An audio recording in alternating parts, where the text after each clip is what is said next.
जय श्री राम, जय जय श्री राम। अच्छा, मेरा नाम ज्ञानेंद्र कुमार है, मैं इंडिया में बायोलॉजी एजुकेटर हूँ। ये जो वीडियो है इसमें हम देखने वाला है स्पर्मेटोजेनेसिस क्या है। नीट का टॉपिक है, हाई वैल्यू टॉपिक है, क्विकली देखेंगे इसको। देखो स्पर्मेटोजेनेसिस क्या होता है समझते हैं। स्पर्मेटोजेनेसिस से पहले देखो, गैमेट का फॉर्मेशन जो होता है वो नेक्स्ट जनरेशन के लिए इसेंशियल होता है। गैमेट के फॉर्मेशन के प्रोसेस को कहते हैं गैमेटोजेनेसिस। ठीक है।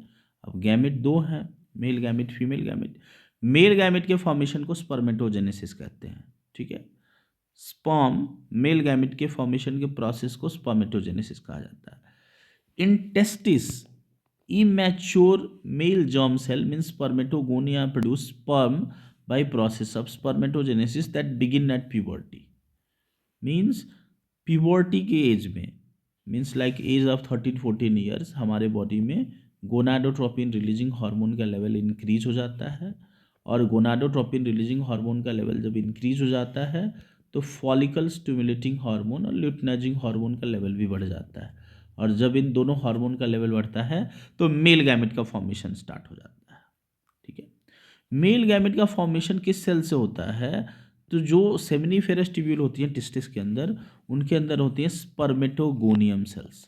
ये स्पर्मेटोगोनियम सेल्स जो हैं यही मेल गैमेट का फॉर्मेशन करती है। Fine. This spermatogoniums are diploid cells. देखो मेल गैमेट का फॉर्मेशन 13-14 ईयर की एज में स्टार्ट तो होता है, लेकिन मेल गैमेट पूरे लाइफ फॉर्म होता है।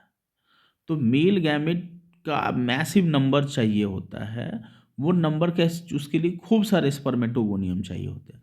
तो ये जो स्पर्मेटोगोनियम है they will divide by mitosis and they will form so many spermatogonium. और ये बहुत सारे स्पर्मेटोगोनियम जो हैं ये मेल गैमेट बनाने का काम करते हैं।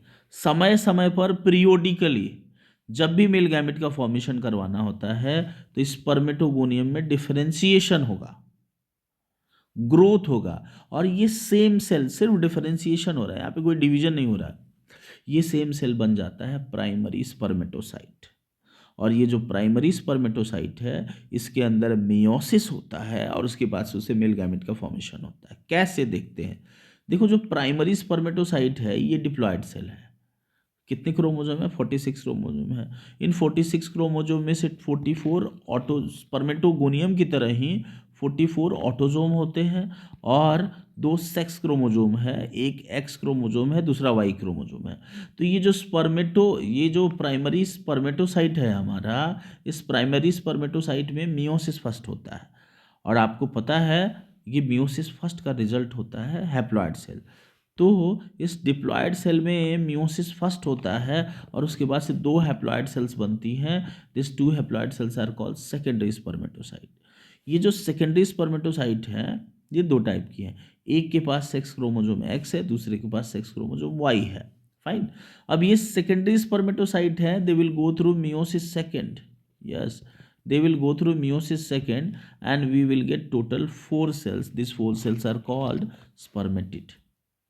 देखो जो स्पर्मेटिड होता है ना, स्पर्मेटिड स्पर्मेटिड यहाँ पर मियोसिस कंप्लीट हो गया, लेकिन स्पर्मेटिड कई सारे ट्रांसफॉर्मेशन के थ्रू जाता है और उस ट्रांसफॉर्मेशन के बाद से ये कन्वर्ट हो जाते हैं स्पर्मेटिड 4 स्पर्मेटोजोआ में।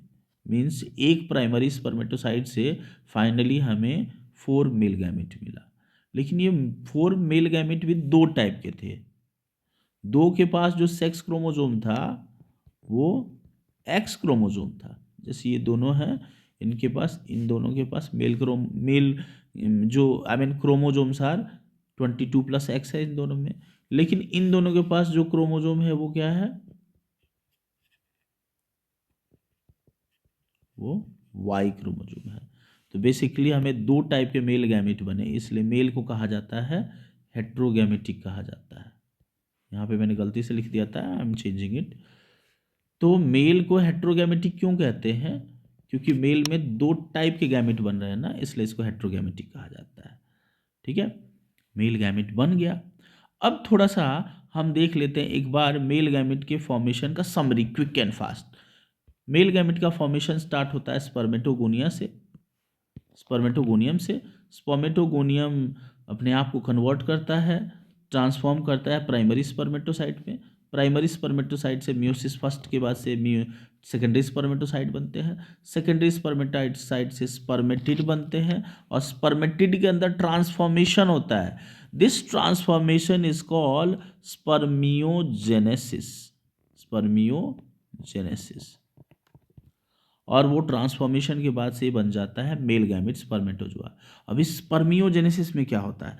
देखिए, स्पर्मियोजेनेसिस में क्या होता है कि जो मेल गैमेट है उसका वेट लाइट हो जाता है, साइटोप्लाज्म का वॉल्यूम कम हो जाएगा, न्यूक्लियस जो है उसका न्यूक्लियस ज़्यादा कंडेंस्ड हो जाएगा, उसके पास उसके जो गोल्गी apparatus हैं, उस Golgi apparatus they will differentiate into acrosome. Acrosome के अंदर हाइड्रोलाइटिक एंजाइम्स होते हैं, और वो हाइड्रोलाइटिक एंजाइम फीमेल गैमेट को पेनिट्रेट करने में हेल्प करते हैं. यस, आपसे एक क्वेश्चन पूछा जाए, how many male gamete will form from 30 spermatogonia, तो क्या बताओगे? एक 30 प्राइमरी स्पर्मेटोसाइट, क्या बताओगे? एक प्राइमरी स्पर्मेटोसाइट से कितने गैमेट बन रहे हैं? 4 बन रहा है ना. तो 30 से कितने हुए? 30 into 4, so we got 120 spermatozoa. 30 spermatid जो हैं उनसे कितने मेल गैमेट बनेंगे? तो भाई देखो, 30 स्पर्मेटिड से मेल गैमेट जितने वो होंगे उतने ही बनेंगे. Y?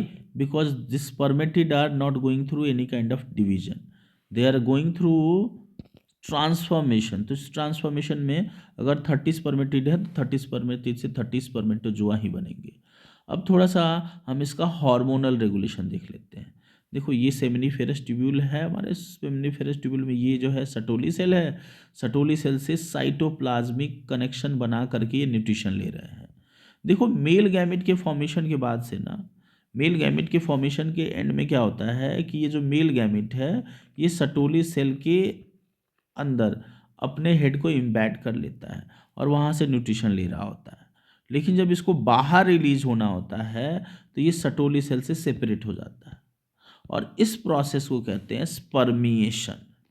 After spermiogenesis, sperm head become embedded in Sertoli cells and finally released from seminiferous tubule by process called spermiation. तो स्पर्मिएशन में मेल गैमेट क्या होता है? सटोली सेल से सेपरेट हो जाता है और सेमिनिफेरस ट्यूब्यूल से बाहर चला जाता है. Now we will discuss hormonal regulation of spermatogenesis. देखिए, हार्मोनल रेगुलेशन जो मेल गैमेट का फॉर्मेशन स्टार्ट होता है वो होता है गोनाडोट्रोपिन रिलीजिंग हार्मोन से. जब हम प्यूबर्टी के एज में आते हैं, so in puberty this GnRH level increases, और जब गोनाडोट्रोपिन रिलीजिंग हार्मोन हाइपोथैलेमस से ज़्यादा सिक्रीट होता है तो ये एक्शन करता है हमारे एंटीरियर पिट्यूटरी ग्लैंड पर, और एंटीरियर पिट्यूटरी ग्लैंड से 2 गोनाडोट्रोपिन सिक्रीट होती हैं, follicle stimulating hormone, luteinizing hormone. Follicle stimulating hormone Sertoli cell पर एक्शन करती है सेमिनिफेरस ट्यूब्यूल के अंदर, और ये प्रमोट करती है सटोली सेल को कि मेल गैमेट का फॉर्मेशन करवाओ, क्योंकि यहीं पर मेल गैमेट का फॉर्मेशन होगा ना, तो मेल गैमेट को फॉर्म करने के लिए न्यूट्रिशन चाहिए. तो ये गैमेट फॉर्मिंग सेल से साइटोप्लाज्मिक कनेक्शन बना करके ऐसे और न्यूट्रिशन प्रोवाइड करने का काम करते हैं. Fine. So Sertoli cell is regulated by follicle stimulating hormone. Luteinizing hormone act करता है लीडिंग सेल्स पर, और लीडिंग सेल्स सिक्रीट करती है सुपर इंपॉर्टेंट हार्मोन एंड्रोजेंस. ये जो एंड्रोजेंस होते हैं ना, ये एंड्रोजन डिफ्यूज होकर के अंदर जाते हैं, सेमिनिफेरस ट्यूब्यूल के अंदर जाते हैं, और अंदर ये जो अपना सटोली सेल है ये एक प्रोटीन सिक्रीट करता है, एंड्रोजन बाइंडिंग प्रोटीन. ये androgen binding protein Sertoli cell secrete करता है, उससे ये एंड्रोजन बाइंड कर जाता है और फिर यहीं पर कंसंट्रेट होकर के रहता है, सेमिनिफेरस ट्यूब्यूल के अंदर कंसंट्रेट होकर के रहता है, ताकि मेल गैमेट का फॉर्मेशन खूब सारा हो सके. तो सटोली सेल का दूसरा फंक्शन क्या है? एक तो ये न्यूट्रिशन प्रोवाइड करते हैं, दूसरा they secrete androgen binding protein. फिर एंड्रोजन जो होता है that secreted by Leydig cells. Leydig cells are polygonal shape cells and they are present outside of seminiferous tubule. यार ये जो एंड्रोजेंस होती हैं यही मेल गैमेट का फॉर्मेशन करवाती हैं। लेकिन जब भी एंड्रोजन हार्मोन का लेवल बढ़ जाता है, means like main androgen is testosterone, तो जब टेस्टोस्टेरॉन हार्मोन का लेवल बढ़ जाता है तो ये लोग निगेटिव फीडबैक सेंड करते हैं। किसको? They send negative feedback to anterior pituitary gland, और एंटीरियर पिट्यूटरी ग्लैंड एलएच का सिक्रीशन कम कर देता है, और एलएच का सिक्रीशन कम हो जाता है तो मेल गैमेट का फॉर्मेशन भी कम हो जाता है। Another side, our Sertoli cell secrete hormone inhibin। ये इनहिबिन हार्मोन जो होता है ये एंटीरियर पिट्यूटरी के पास फीडबैक सेंड करता है। जब भी मेल गैमेट का फॉर्मेशन एक्सेसिव हो जाएगा तो सर्टोली सेल इनहिबिन सीक्रेट करेगा, and this inhibin will act on anterior pituitary gland, और एंटीरियर पिट्यूटरी ग्लैंड से फिर एफएसएच का सिक्रीशन कम हो जाएगा, और जब एफएसएच का सिक्रीशन कम हो जाएगा तो मेल गैमेट का फॉर्मेशन भी कम हो जाएगा। तो इस वीडियो में हमने देखा कि FSH and LH they have great role in formation of male gamete. बाकी देखेंगे नेक्स्ट वीडियो में। आज्ञा दीजिए।